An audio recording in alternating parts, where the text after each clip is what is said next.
Sa paghuhugas ng pinagkainan. Una, ligpit ang mga pinagkainan.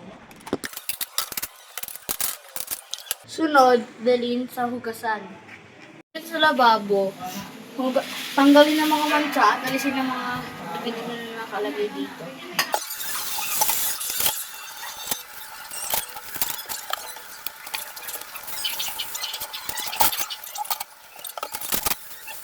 Ang mga kasangkapan na kailangan natin gamitin upang maghugas ay sponge o cleansing pad at dishwashing liquid na magsisilbing panghugas mismo ng mga hugasin.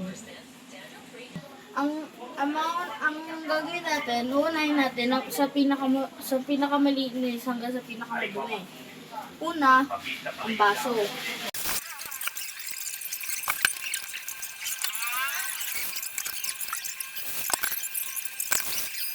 Sunod, banlawan naman natin ang ating mga nilagyan ng sabon.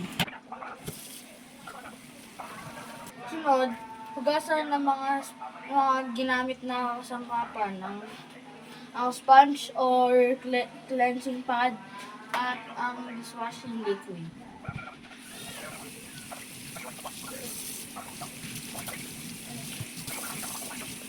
Sunod, babanlawan naman natin ang ating mga nilagyan ng sabon.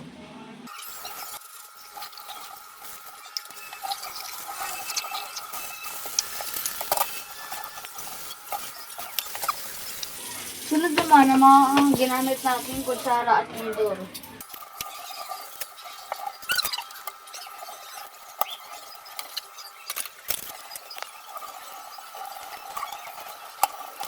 Sunod naman, punasan natin ang lababo.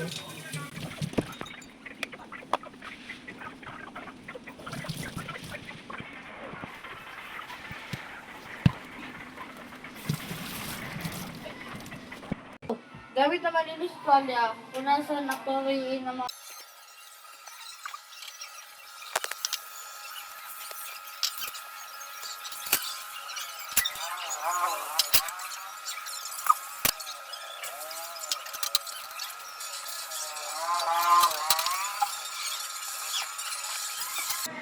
ang susunod natin na gagawin pagkatapos natin itong banlawan or punasan, ilagay ito sa wastong lagayan at tapos na tayo sa paghuhugas.